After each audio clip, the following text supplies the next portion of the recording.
Good news, everybody. I've just had a notification. Bosch Season 5 is out. Bosch? Yeah, don't know. Drills or something. Mighty Boosh. Yeah, I mean, look at the colour. There you go. Yeah. School's out. A famous song. Not really a famous album, it's a famous song. It is a famous album, but everyone knows the song. I've always liked Alice Cooper. I like horror.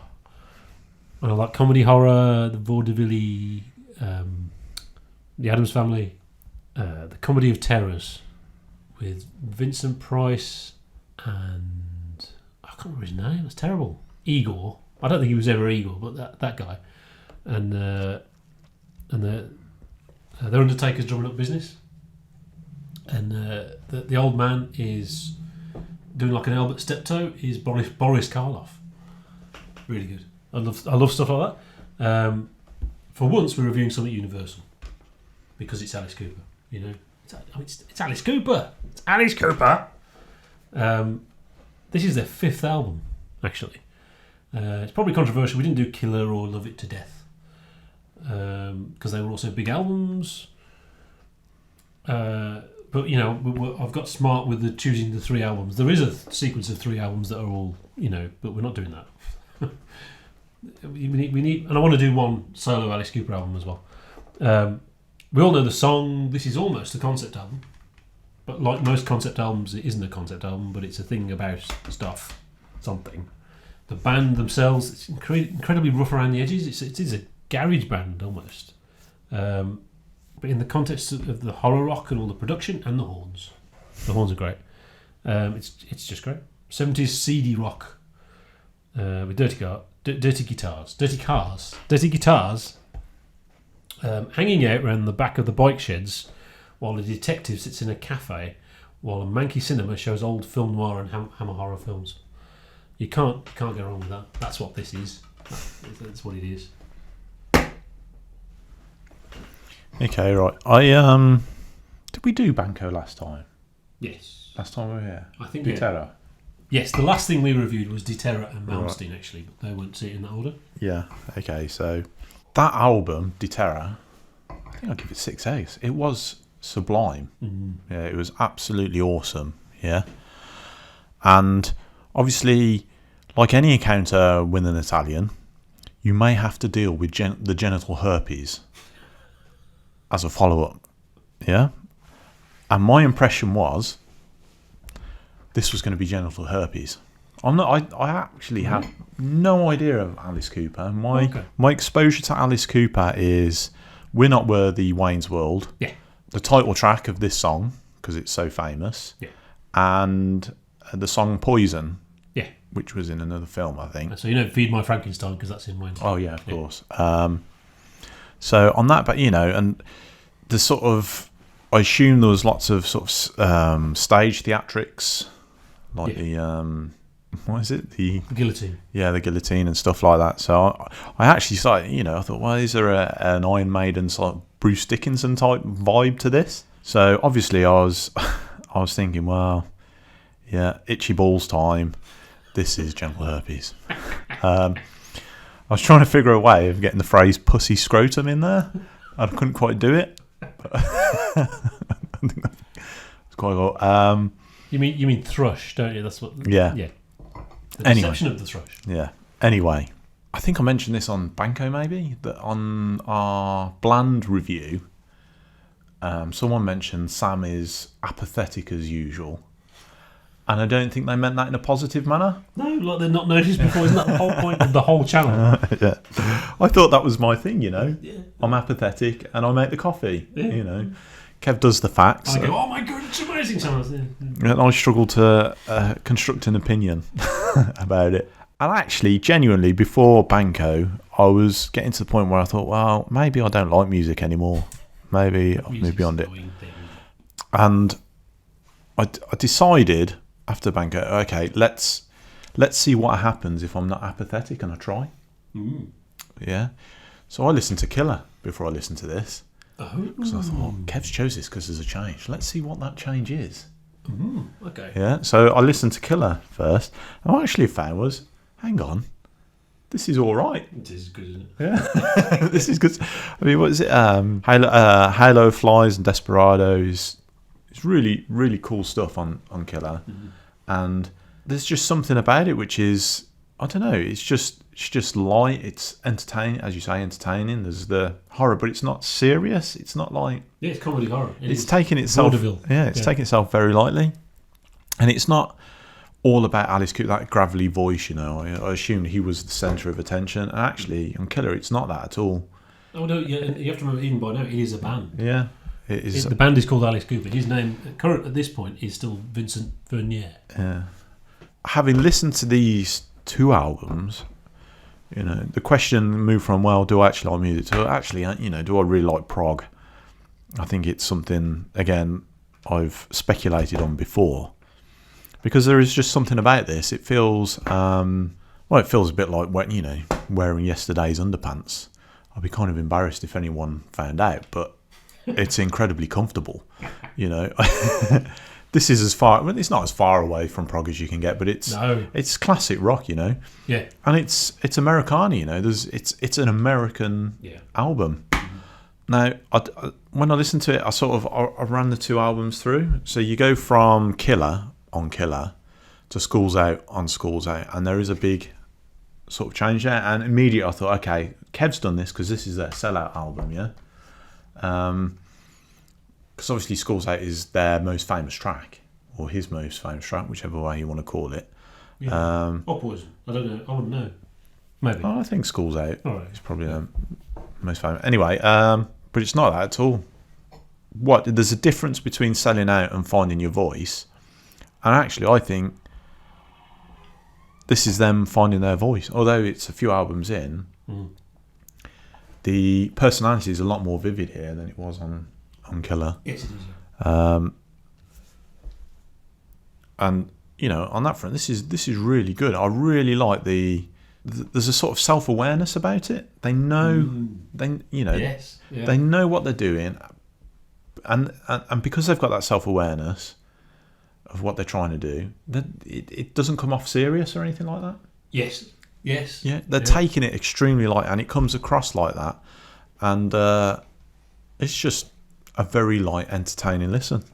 I love the wackiness on there. Gutter Cat versus the Jets, and Street Fight, and then that goes into Blue Turk, which is actually a really, really good song. Yeah. It's a really strong album. I'm really quite impressed with it. It's a lot better than I assumed, and it's completely undermined my impression of Alice Cooper, which I'd had from not really knowing who the hell he was. But yeah, I mean, it's 70s rock. Yeah, it's one of the clearest expressions of just 70s rock, and because it's from that era. I mean, you said about not being far from prog, and yet it's just that era. It's 72, so that's when bands were good. And yeah, it's so interesting that they are like a garage band. I mean, they're really rough around the edges, but they're directing it. And it's presented in this widescreen production. Maybe Bob Ezrin is a genius after all. Here, anyway, it's just a great album. I love Looney Tune. Mm-hmm. It's kind of Alice Cooper's "Gimme Shelter." They were a school band, or at least 3 of them. So this is their 5th album. And they were a school band in 1964, so they've already been together a long time. But apparently, in the school band, they were called the Earwigs, and they were wigs to look like the Beatles. But they changed the lyrics, silly Beatles lyrics. You can tell that the comedy was there right from the start. The vaudeville, the silliness.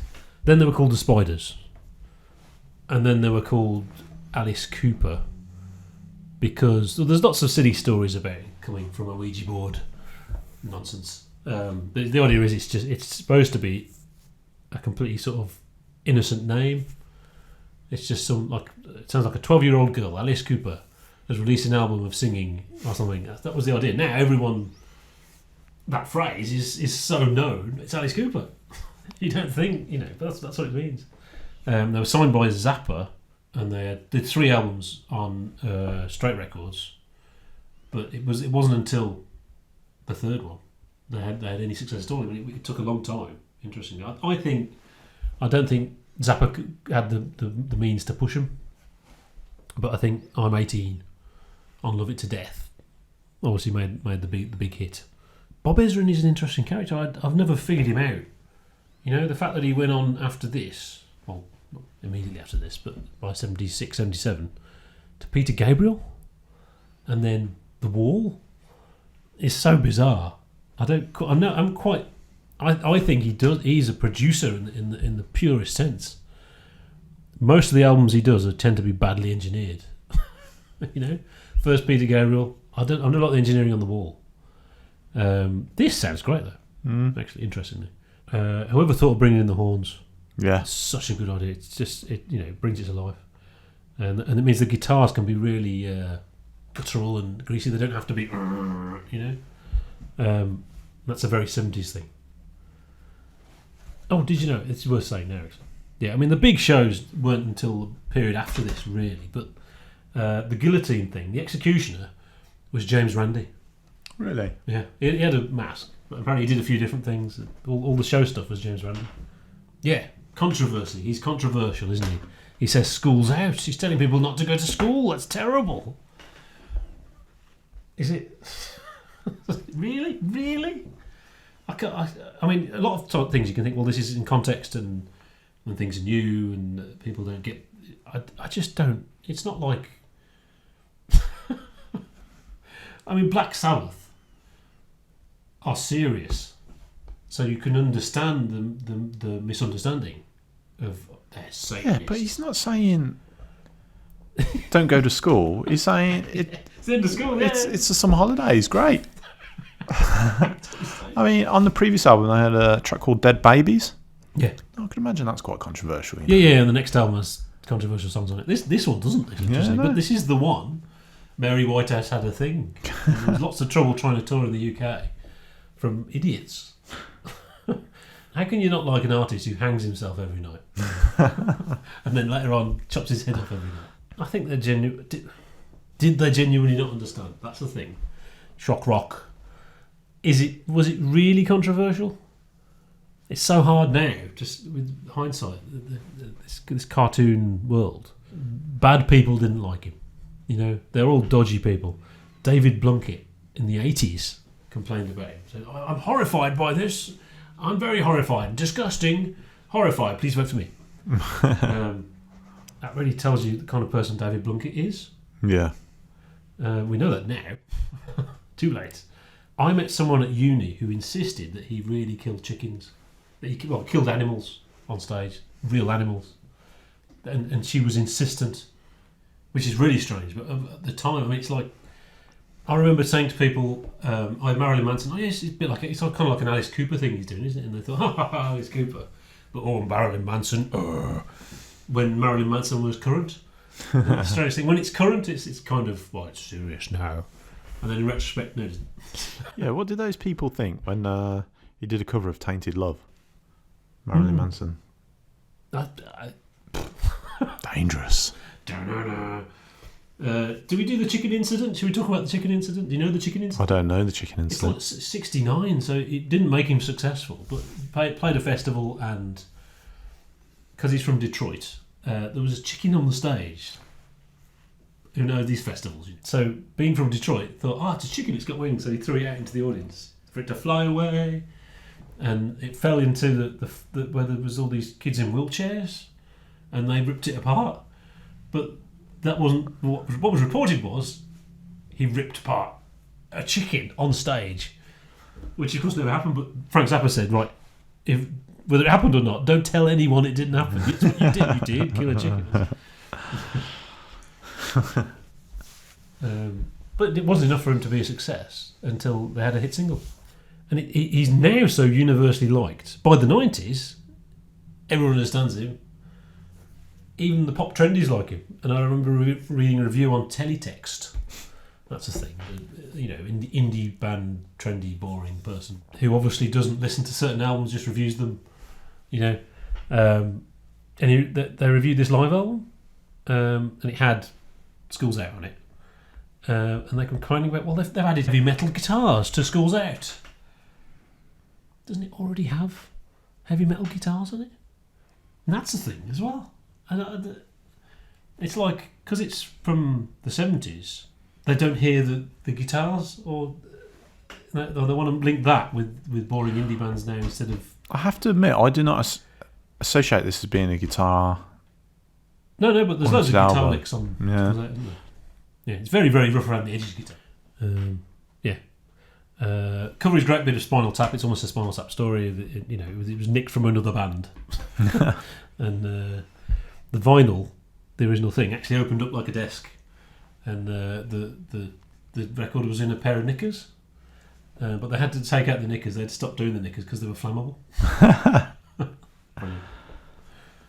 Yeah. But I love this album. I've had it for so long.